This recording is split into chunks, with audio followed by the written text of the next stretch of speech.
My sick mom made a new friend at her senior complex who called herself Auntie and offered to manage her medications. I set up cameras and caught her doing this to my mom. My 40F, elderly mom, 70F, has been ill for quite some time and is on hospice. She was living in an independent living place where it was all elderly people in apartment-type units. She has been living there for about 6 or 7 months and made a few casual old people friends but mostly kept to herself, so I thought. A couple weeks ago my boys and I were visiting my mom. We live right down the street and visit often, when a woman walks up to us with my mom. I extended my hand to introduce myself to this woman when she dismissed the handshake and instead went in for a hug and said, "Oh, I only do hugs for family and we're pretty much family." Okay, a little weird coming from someone I've never met before, and also never even heard a single mention of her, but I pretty much brush it off thinking to myself that she's probably just really lonely or something. I asked my mom about this new friend and she just says that they met there at the old people place and she's been a really good friend to her. Great, I love when my mom has friends, it's important to have friends. But this woman just keeps giving me weird vibes and I can't pinpoint why. A few things that seem odd to me. 1. My mom is moving to a more traditional apartment complex this weekend and this new friend liked the new apartment complex so much that she decided to move to the same place as well. Her apartment isn't ready yet, but she'll be moving to the same complex as my mom next month. 2. She apparently bought my mom's dog a "I have the world's best auntie" sweatshirt for Christmas. They had known each other for maybe 2 months at that point. 3. She called the other day too, I don't really know why, I guess to give me her phone number and more formally introduce herself to me. She talked about doing a lot of caretaking stuff for my mom. "Oh, I can manage her medications for her if you want," so I replied that while I appreciate the offer, there's a lot of controlled medications and hospice prefers to keep minimal people involved in the medicine stuff and that taking on caretaking responsibilities for a friend can get exhausting, so it might be best for them to just focus on being friends rather than her wearing herself out trying to take care of her. She immediately went to my mom and made it sound like I was shit talking my own mom, saying how she's just an exhausting person blah blah. When I confronted new friend about going to my mom and relaying our private conversation in a totally twisted way, the friend lied and said that my mom had grabbed her phone and read it all in the text messages. It was over the phone and not at all via text messages. When I pointed out there were no texts, she just kind of stumbled and I dropped it because I knew it wouldn't get anywhere. 4. Every time I talk to my mom on the phone I can hear this woman telling her what to say or adding comments in. And none of it is outwardly worrisome things, but it feels like I can't have any conversation with just my mom.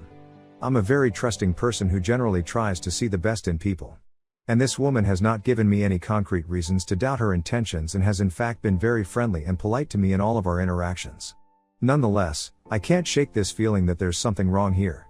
I sat my mom down yesterday and had a conversation with her about my feelings towards this new friend, and she didn't get defensive at all but disagreed with me and said that her new friend is just being kind and offering to help with stuff because she knows my mom is not the most organized of people and could use the help.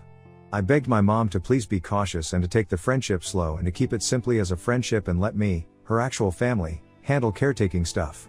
Despite no changes in medications, my mom has been more confused lately and comes across to me like she's overtaken medication, but I only give her 1 dose at a time and the rest is locked up at all times, so it isn't that. But just to be safe, since she's more confused lately, I took my mom's credit and debit card so no one can take advantage of her financially. Reddit, please help me figure out what this woman would have to gain in coming between my mom and I if it isn't medication or money. I don't know how to do a background search or if that's legal for any random person to do.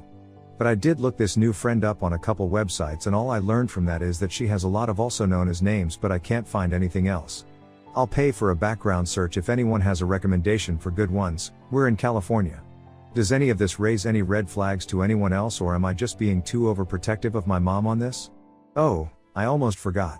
I called one of my mom's oldest and closest friends the other day and asked her if she's met his new friend, and if so, what was her impression. She said, "Honestly, I don't know why I feel like this, but just get a bad feeling about her. I just feel like she's up to no good." Hearing this made me feel better in that I'm not the only one to pick up on something, but I don't know what, if anything, to do about it all. Update 1. Thank you so much for all of the responses and heartfelt advice. I'm so sorry to have been MIA for so long after I originally posted, but it's just been a lot. I needed to take a beat to take it all in and deal with the punches from real life that kept coming my way. Immediately after I posted last, I went to talk with my mom. I explained my concerns and she agreed to the 2 cameras I put up in her apartment. On moving day I was out of the apartment for a few minutes taking my kids back to my house when I logged onto the camera app to test out the settings. I overheard my mom and the friend talking about me. It was not very nice and very much seemed like the friend was just teeing things up to come between my mom and I. My mom was playing right into it. The friend, I'll just call her Fran to make it easier, was gone when I got back to the apartment, but I got into it with my mom. I was crying, telling her how hurtful it is to hear my own mother participating in a negative conversation about me after everything I do and have done for her. She cried, I cried, it was awful. But at the end I had at least convinced her that Fran was up to no good. Mom agreed to create some distance between her and Fran, and she immediately told Fran that her behavior towards me was not going to fly any longer and all talk of anything to do with me was off limits. Fran seemed to understand and blamed her behavior towards me on some flimsy excuse that I didn't buy for a second. All was calm for a week or so when one morning I called my mom to check in on her, only to find out she was with Fran out running errands. When I pushed for more information, I uncovered that Fran had taken my mom to the bank so that my mom could obtain a new debit card. Fran very much knew I had taken my mom's debit card, with my mom's blessing, because my mom was having episodes of increased confusion and wasn't aware of who or what she was spending money on, because my mom had forgotten she had given me her previous debit card. That was the final straw for me. That night I sent Fran the following text message. Hi, Fran, Mom told me about you guys going to the bank today to get a card, and I just wanted to let you know that I know my mom appreciates your friendship, but that I do not appreciate your getting yourself involved in things you have no business being involved in. Mom and I have her finances under control between the two of us, and we do not need any assistance getting her squared away, no matter how well-meaning. She's asked me to take her card again, the new one, and has put me as the main account holder so I can be sure she has access to what she needs but that no one else does. I want to believe you're coming from a sincere place of just wanting to help my mom, but it complicates friendships greatly when you get into financial territory. I handle all of my mom's finances and medical stuff, and it's working for us that way. My mom very much appreciates having you as her friend, but she doesn't need a caretaker. I've got that covered. If you sincerely want to be her friend, you need to take 10 giant steps back and check yourself regarding how you are coming across to me. Because from my perspective it very much looks like you are dancing precariously close to the elder abuse line, and I'm sure you wouldn't want me to get the authorities involved here, but that's exactly what will happen if things continue down this path. Fran responded with some BS reply akin to, oh my word. I would never take advantage of anyone, and I just wanted to help your mom blah blah blah. Oh, and I think you and I have gotten off on the wrong foot, daughter, which is my fault, but I'd like to start over again. More blah blah blah. I never replied to Fran further, and she has, shockingly /s, not really reached out to my mom since. I believe she is due to move into the apartment complex this weekend though, so we shall see if she pops back up out of the woodwork. I think she understands that I see through her attempts to come between my mom and I, and that she'll need to focus her efforts to scam people somewhere else. I notified my mom's hospice nurses and her social worker as well.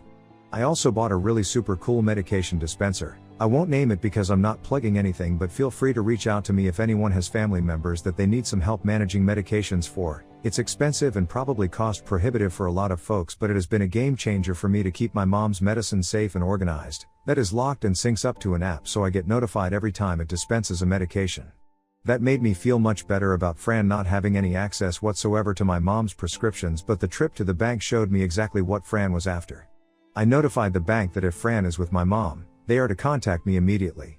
All in all, I think most of you are correct. Fran was using my mom for money, or she was trying to, but luckily I caught it before much damage was done.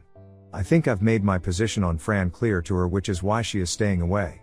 I think I still need to contact the independent living facility about my concerns with Fran, because, I swear I'm not making this is, my mom says that Fran is going to be working at the independent living facility after she moves out. And I don't want her being in a position to take advantage of anyone else. Thank you again to everyone who replied and reached out to me with resources and/or advice. I read every reply, and I actually read a number of them to my mom as well. It really helped her to see Fran for who she really is. Update 2, Sept 30, 2024. Thank you to those who keep checking in with me asking how my mom is doing and if there's any updates. My mom is still on hospice and doing okay, all things considered. She has her good and her bad days, but she has been mostly lucid lately, and I'm grateful for that. F has been mostly MIA, thank goodness, ever since I told her, in no uncertain terms, to beat it.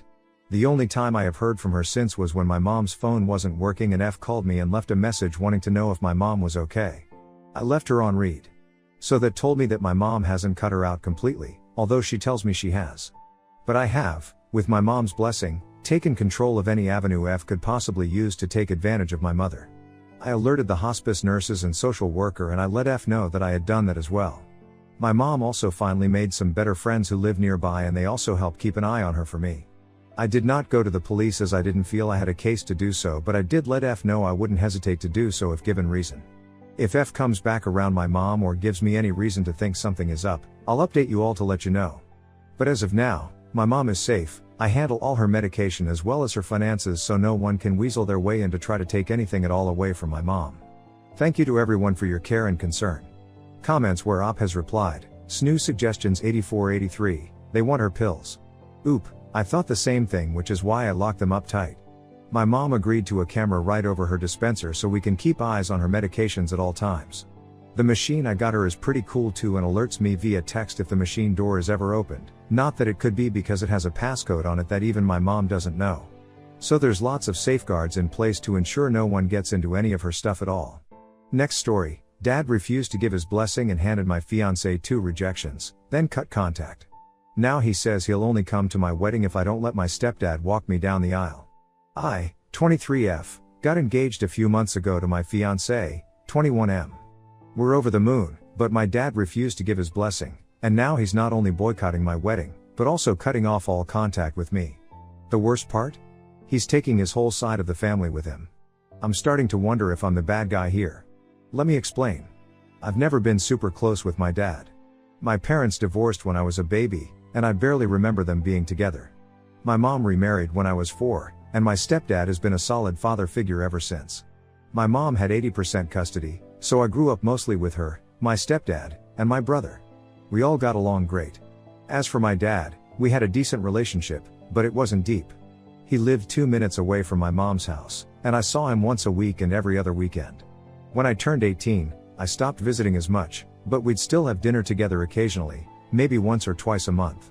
The issue, my fiancé, let's call him Arch, and I started dating when I was 22 and he was 20. We met at a youth group and quickly became best friends. I know it seems fast to some, but when you know, you know. I can't imagine my life without him. Before proposing, Arch wanted to ask for blessings from both my mom and stepdad, as well as my dad. My mom and stepdad were thrilled and gave their blessings immediately. My dad, however, wasn't as cooperative. He dodged Arch for weeks, despite being retired and having plenty of free time. When they finally met, my dad came prepared with 2 printed letters, one for Arch and one for me, stating that he would not give his blessing. He didn't even let Arch ask the question before handing over the letters. He also scoffed at the fact that Arch asked for my stepdad's blessing, calling it ridiculous. Arch defended my stepdad, but the damage was done. He came home upset, and after some prying, he told me what happened. I was hurt and felt disrespected, especially with how he dismissed my stepdad's role in my life. After cooling off for a few days, I met my dad at a park to talk things out. It didn't go well. My dad told me he wasn't coming to the wedding, and neither was his side of the family. I asked him directly, if I get engaged, you won't come to the wedding? He flat out said no. I then asked, if I go through with this, are you saying you want nothing to do with me? His response? No sweat off my back. That's when I lost my composure. I was holding it together until that point, but his indifference hurt me deeply. He insisted we needed to wait 2 more years to get engaged, and maybe then he'd reconsider. He ended the conversation by saying he wouldn't pay for the wedding or be involved in any way. A few days later, Arch proposed. It was perfect. Our families, minus my dad and his fiancée, were there, and it was a magical night. We posted about it on social media, and while we were showered with congratulations from friends and family, there was complete radio silence from my dad's side. I started second-guessing myself. Maybe I had been too hasty? Maybe I was in the wrong? So, I reached out to him. I texted a heartfelt message, telling him I wanted him at my wedding, that he's my dad, and I wanted him to walk me down the aisle. His response? He asked for my email. Confused, I gave it to him. A few hours later, I received a long, emotionally charged email. He accused me of disrespecting him and ruining what should have been a special time between a father and daughter. He said Arch and I were responsible for the destruction of our relationship and that it would take enormous effort to repair things. His final words were, "But you got exactly what you wanted. My mom, stepdad, and Arch's family are all supporting us. My mom and stepdad have offered to pay for the wedding since my dad backed out. Wedding planning has been fun, but this whole situation has me questioning whether I really am in the wrong. So Reddit, Aita for moving forward with my engagement and wedding plans despite my dad not giving his blessing? Edit 1. Editing because there has been a few comments regarding this. Money is not an issue for him or his side of the family. So the waiting 2 years has nothing to do with saving, and he is not trying to get out of paying for the wedding. He is retired and has been for quite some time. Edit 2. I can't reply to all the comments mentioning this, so I will write it here. I wanted my fiancé to ask my parents out of respect, I guess. I always thought it was a sweet gesture, but we viewed it as a way to include them in this next stage of life rather than viewing it as asking permission for him to marry me. I'm not sure how to properly articulate it though, sorry. And as for my mom and his relationship, they were always very civil, and I'd go as far as to say they were friends my whole life. There was never any fights, in front of me and my brother at least, and my mom and stepdad would invite him and his fiancée to parties we would have. I'm not 100% sure the reason for their divorce, though I can speculate. It just wasn't something we talked about. And I will add that they chose the custody themselves and did not have a court battle, as I've seen a few comments say. There was never a fight for custody. He chose to move out and live 2 minutes away. My mom did not want his money. That was also never a fight. She just wanted to spend Christmas with us and stay in the house. Smile comments where Op has replied. Commenter 1. Info. Did your mother and father marry young? Oop. Not super young, no. But they did marry pretty fast. However, my mom remarried her now husband after 11 months and they've been together since I was 4. I did bring this up to him, during our long talk, to see if that was his reasoning, and he said it's not really about that. Oop on if her father's fiancé might be the reason for the disagreement. Oop, it's possible, but I'm not sure why. Her and I had a great relationship before all of this. Not super close, but always looked forward to seeing one another. I have not heard from her since any of this. Oop on what the possible problem was that her father was not sharing with her? Oop, I ask myself the same.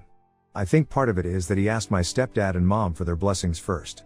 And I think he thinks we're too young. I have talked to my fiancé, my mom, his parents, and some people in our lives who would be considered mentors to us. We do couples counseling to ensure we are making the right decisions, and it helps us to have a healthy marriage and relationship. Has Oop been that closer to her father? Oop, well, yes, we are not close, but I have always respected and valued him as my father. So I've always wanted him and my stepdad to walk me down the aisle and have a father-daughter dance with both of them. I am more confused with his response to all of this. Update, September 28, 2024. This whole thing went down about 4 months ago, and I hadn't spoken to my dad since, until a few days ago.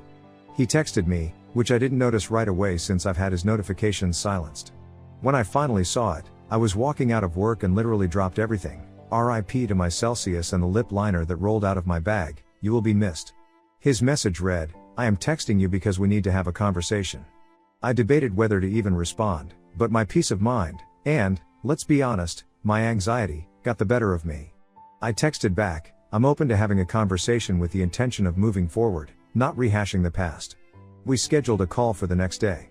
Fast forward to the call, he starts by saying he loves me and that hasn't changed. Then, almost immediately, he switches to how upset and disappointed he is that he had to reach out first. What? He then asked if we've set a wedding date. I told him it's late next year, hoping maybe he'd changed his mind. But nope. He followed that up with, do you have a venue? I said yes. His response? So, this is happening. Well, I'm not telling anyone in the family not to go. That's their choice. There aren't sides. I tried to explain that there are sides because no one in the family knows my side of things. I'm not super close with that side of the family, except for my grandma, who made it clear she's on his side. He cut me off, saying he didn't want to be on the phone long, and that's all he had to say. I asked if I could ask a question before he hung up, and he agreed. So I asked, do you stand by your decision not to come? His answer, it depends on how I'm treated. At this point, I'm floored. I asked him to elaborate because I've never been disrespectful to him. And then it all came out. He feels like he deserves the title of father of the bride and thinks it's completely disrespectful to him if I let both him and my stepdad walk me down the aisle. He went on to double down and say that my stepdad should never have been asked because it wasn't his blessing to give, and he's my biological father. He would only consider coming to the wedding if he's treated with the respect he deserves by having the sole title of father of the bride. And then, the kicker, he told me that my mom needed to call him to talk about all of this. Okay? Well, my mom is having none of that. She's refusing to call him, rightfully so, and is protecting her peace. As she should. If he wants to talk to her, he can pick up the phone and let her know that himself. I'm still reeling. Originally, I was fully planning on sending him an invite, but now? I don't even know what to say. The whole thing feels so messed up. My fiancé's parents are upset, and so are my mom and stepdad. I'm honestly at a loss. I didn't expect to be giving an update this soon, or at all. But here we are. I haven't spoken to him since that call and I'm thinking about writing a letter to him. I want to take a few days to calm down first, though, before I decide anything. If I do send something, I'll update again. For now, this is where things stand.